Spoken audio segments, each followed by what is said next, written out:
Members of Congress, I have the high privilege and distinct honor of presenting to you His Majesty, Charles III.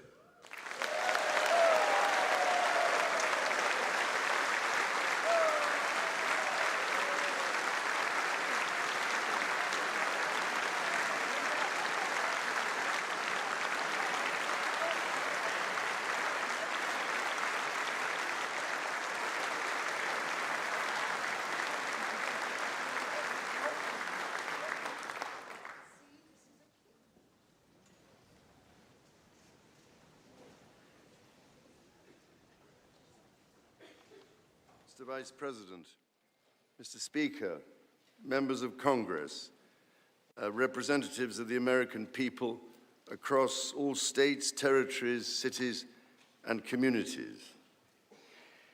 I would like, if I may, to take this opportunity to express my particular gratitude to you all for the great honor of addressing this joint meeting of Congress, and on behalf of the Queen and myself, to thank the American people for welcoming us to the United States to mark this semi-quincentennial year of the Declaration of Independence. And for all of that time,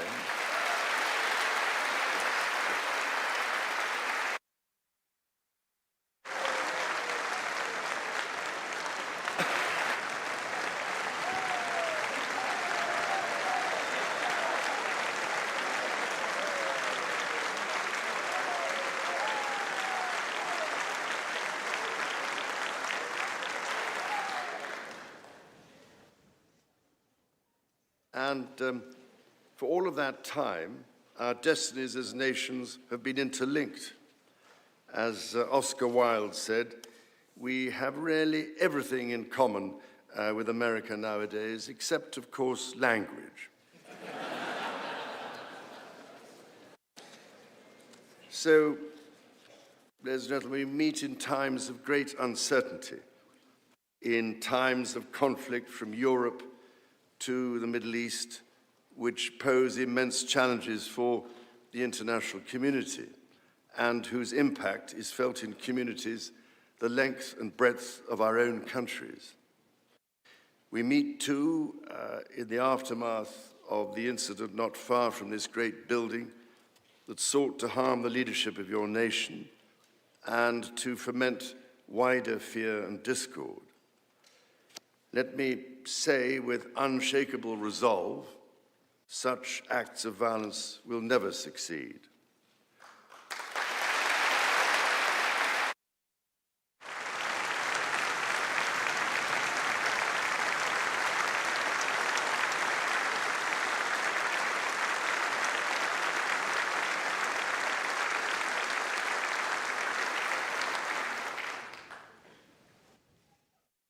Whatever our differences, whatever disagreements we may have, we stand united in our commitment to uphold democracy, to protect all our people from harm, and to salute the courage of those who daily risk their lives in the service of our countries.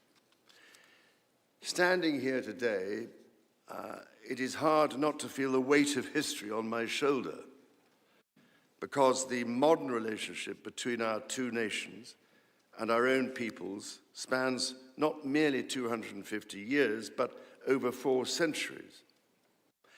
It is extraordinary to think that I am the 19th in our line of sovereigns to study with daily attention the affairs of America. So I come here today with the highest respect for the United States Congress, this citadel of democracy created to represent the voice of all American people to advance sacred rights and freedoms. Speaking in this renowned chamber of debate and deliberation, I cannot help but think of my late mother, Queen Elizabeth, who in 1991 was also afforded this signal honor and similarly spoke under the watchful eye of the Statue of Freedom above us.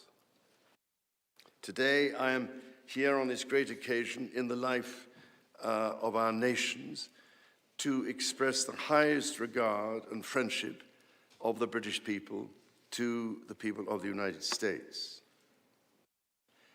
Now, as you may know, when I address my own Parliament at Westminster, we still follow an age-old tradition and take a Member of Parliament hostage, holding him or her at Buckingham Palace until I am safely returned. These days, we look after our guests rather well, to the point that they often do not want to leave. I don't know, Mr. Speaker, if there were any volunteers for that role here today.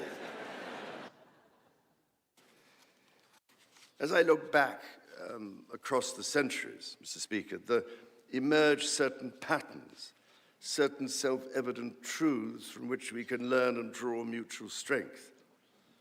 With the spirit of 1776 in our minds, we can perhaps agree that we do not always agree, at least in the first instance.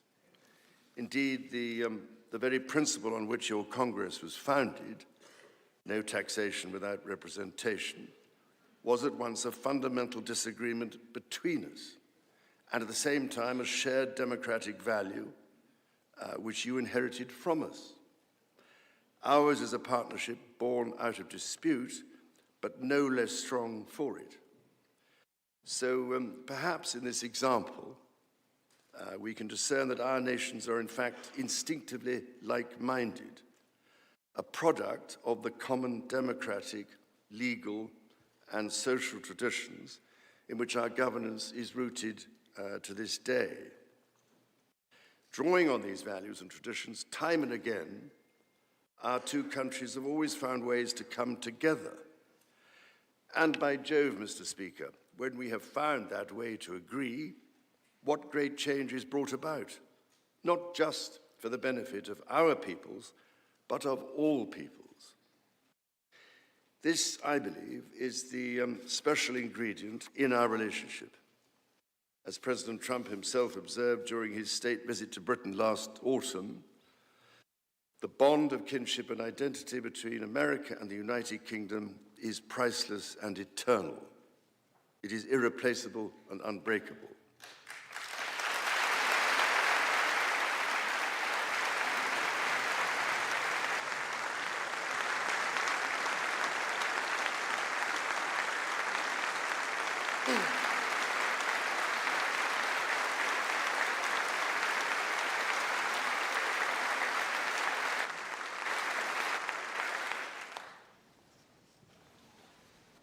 Mr. Speaker, this is by no means my first visit to Washington, D.C., the capital of this great republic.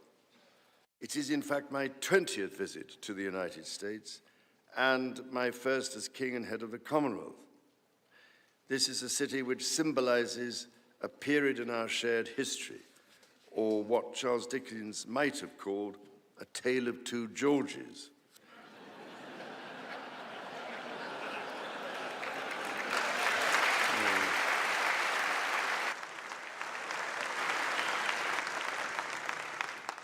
First President, George Washington, and my 5 times great-grandfather, King George III. King George, as you know, never set foot in America, and please rest assured, ladies and gentlemen, I am not here as part of some cunning rearguard action.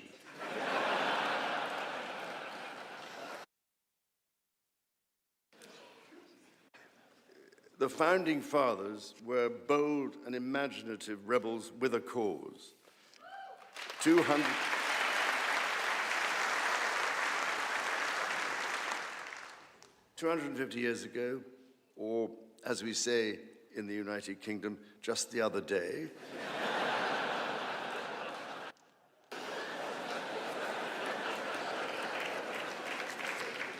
they declared independence. By balancing contending forces and drawing strength in diversity, they united 13 disparate colonies to forge a nation on the revolutionary idea of life, liberty, and the pursuit of happiness. They carried with them and carried forward the great inheritance of the British Enlightenment, as well as the ideals which had an even deeper history in English common law and Magna Carta.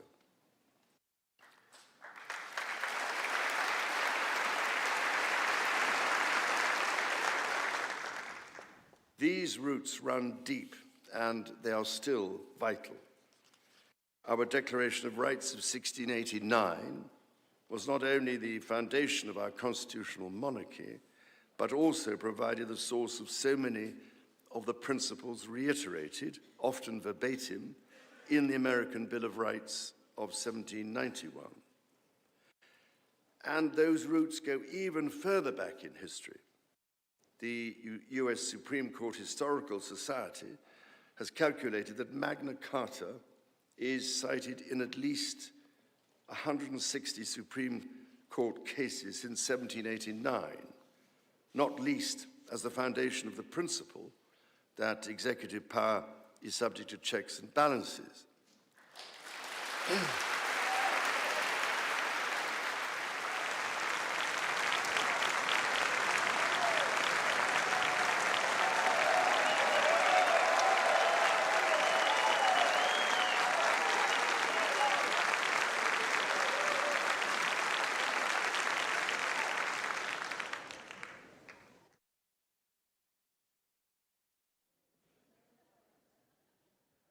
This is the reason why there stands a stone by the River Thames at Runnymede, where Magna Carta was signed in the year 1215. This stone records that an acre of that ancient and historic site was given to the United States of America by the people of the United Kingdom to symbolize our shared resolve in support of liberty and in memory of President John F. Kennedy. Distinguished members of the 119th Congress, it is here in these very halls that this spirit of liberty and the promise of America's founders is present in every session and every vote cast, not by the will of one, but by the deliberation of many, representing the living mosaic of the United States. In both of our countries, it is the very fact of our vibrant, diverse, and free societies that gives us our collective strength, including to support victims of some of the ills that so tragically exist in both our societies today. And, Mr. Speaker, for many here, and for myself, the Christian faith is a firm anchor and daily inspiration that guides us, not only personally,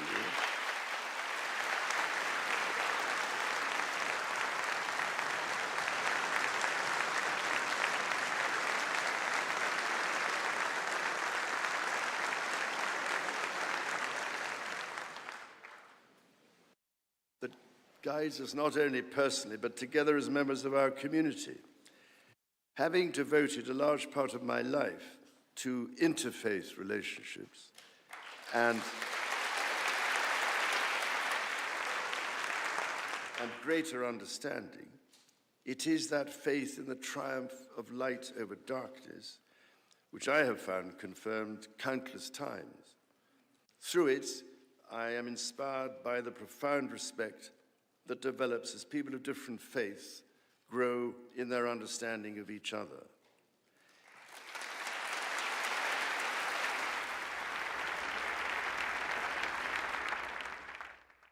It is why, it is my hope, my prayer, that in these turbulent times, working together and with our international partners, we can stem the beating of plowshares into swords. I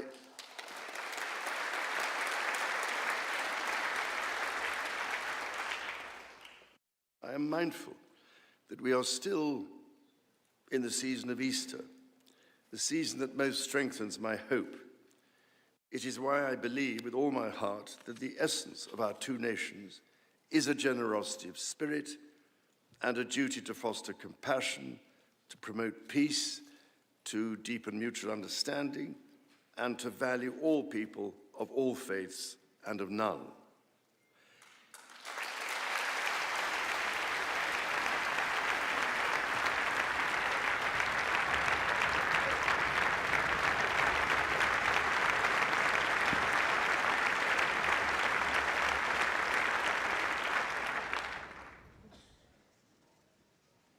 The alliance that our two nations have built over the centuries, and for which we are profoundly grateful to the American people, is truly unique. And that alliance is part of what Henry Kissinger described as Kennedy's soaring vision of an Atlantic partnership based on twin pillars, Europe and America. That partnership, I believe, Mr. Speaker, is more important today than it has ever been.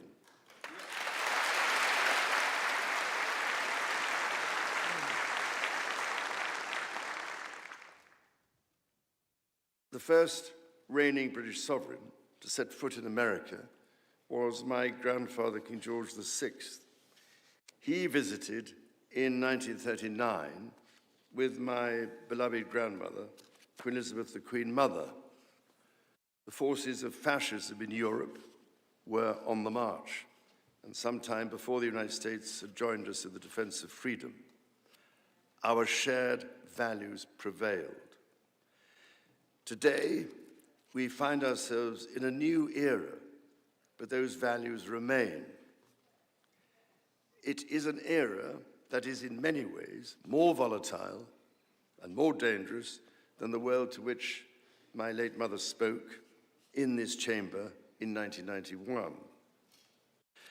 The challenges we face are too great for any one nation to bear alone, but in this unpredictable environment, our alliance cannot rest on past achievements or assume that foundational principles simply endure.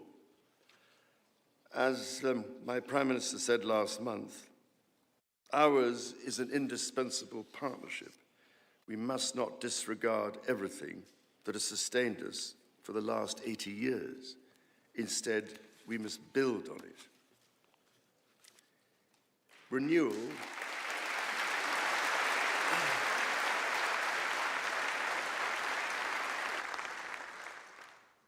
Renewal today starts with security.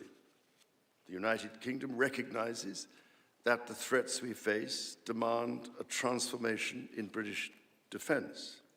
That is why our country, in order to be fit for the future, has committed to the biggest sustained increase in defense spending since the Cold War, during part of which, over 50 years ago, I served with immense pride in the Royal Navy, following in the naval footsteps of my father, Prince Philip, Duke of Edinburgh, my grandfather, King George VI, my great-uncle, Lord Mountbatten, and my great-grandfather, King George V. This year, of course, also marks the 25th anniversary of 9/11. This atrocity was a defining moment for America, and your pain and shock were felt around the whole world. During my visit to New York, my wife and I will again pay our respects to the victims, the families, and the bravery shown in the face of terrible loss. We stood with you then, and we stand with you now in solemn remembrance of a day that shall never be forgotten.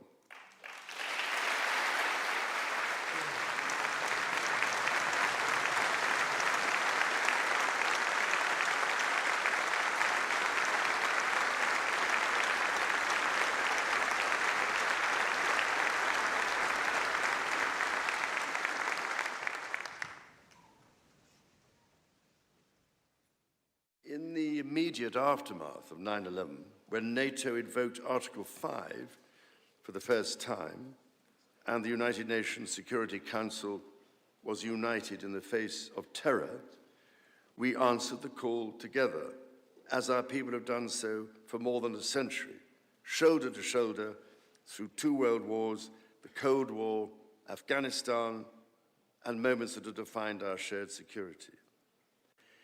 Today, Mr. Speaker, that same unyielding resolve is needed for the defense of Ukraine and her most courageous people.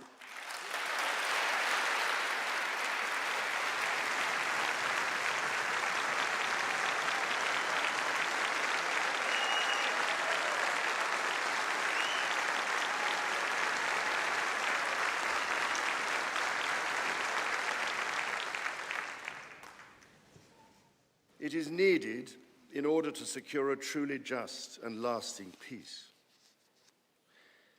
From the depths of the Atlantic to the disastrously melting ice caps of the Arctic, the commitment and expertise of the United States Armed Forces and its allies lie at the heart of NATO, pledged to each other's defense, protecting our citizens and interests, keeping North Americans and Europeans safe from our common adversaries.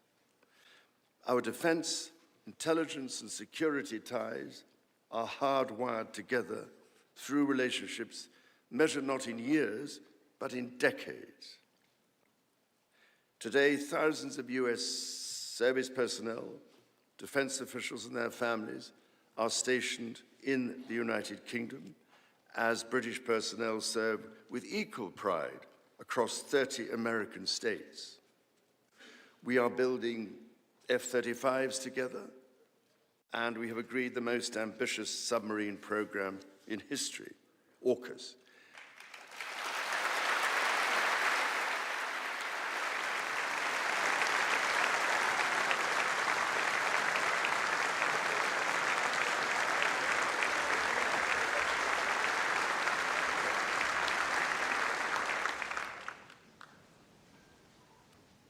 And we are doing it in partnership with Australia, a country of which I'm also immensely proud to serve as sovereign. We do not embark on these remarkable endeavors together out of sentiment. We do so because they build greater shared resilience for the future, so making our citizens safer for generations to come. Our common ideals were not only crucial for liberty and equality, they are also the foundation of our shared prosperity. The rule of law, the certainty of stable and accessible rules, an independent judiciary resolving disputes and delivering impartial justice. These features created the conditions for centuries of unmatched economic growth in our two countries. This is why our governments are concluding new economic and technology agreements to write the next chapter of our joint prosperity and ensure that British and American ingenuity continues to lead the world. Our nations are combining talent and resources in the technologies of tomorrow. Our new partnerships in nuclear fusion and quantum computing and in AI and drug discovery, holding the promise of saving countless lives. More broadly, we celebrate the $430 billion in annual trade that continues to grow, the $1.7 trillion in mutual investment that fuels that innovation, and the millions of jobs on both sides of the Atlantic, supported across both economies. These are strong foundations on which to continue to build for generations yet unborn. Our ties in education, research, and cultural exchange empower citizens and future leaders of both countries. The Marshall Scholarship, named after the great General George Marshall, and the association of which I'm so proud to be patron, are emblematic of the connection between our two countries. Since its founding, more than 2,300 scholarships have been awarded, opening doors for Americans from all walks of life to study at the United Kingdom's leading universities. So as we look toward the next 250 years, we must also reflect on our shared responsibility to safeguard nature, our most precious and irreplaceable asset.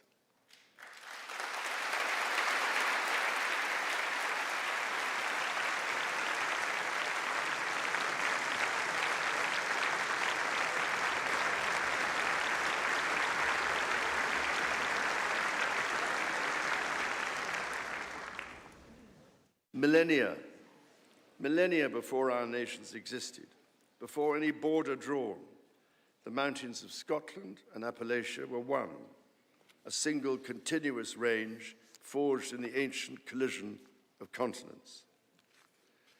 The natural wonders of the United States of America are indeed a unique asset, and generations of Americans have risen to this calling.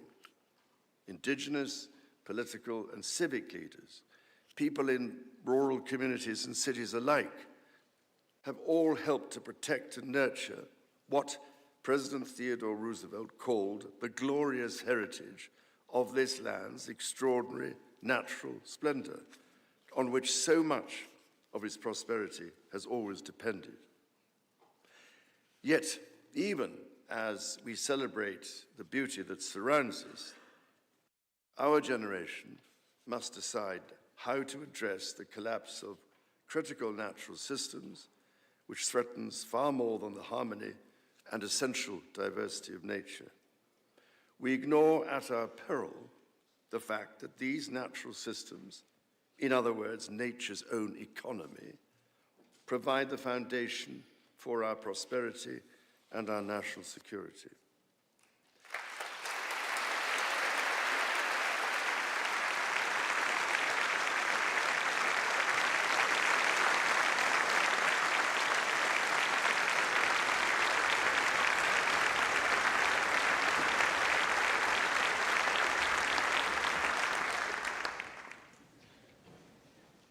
The story of the United Kingdom and the United States is at its heart a story of reconciliation, renewal, and remarkable partnership. From the bitter divisions of 250 years ago, we forged a friendship that has grown into one of the most consequential alliances in human history.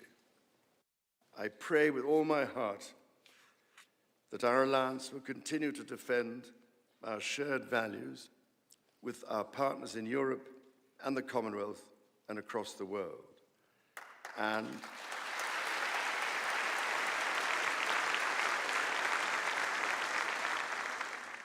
that we ignore the clarion calls to become ever more inward-looking. Mr. Speaker, Mr. Vice President, distinguished ladies and gentlemen, America's words carry weight and meaning, as they have since independence. The actions of this great nation matter even more. President Lincoln understood this so well with his reflection in the magisterial Gettysburg Address, that the world may little note what we say, but will never forget what we do. And so to the United States of America, on your 250th birthday, let our two countries rededicate ourselves to each other in the selfless service of our peoples and of all the peoples of the world. God bless the United States, and God bless the United Kingdom.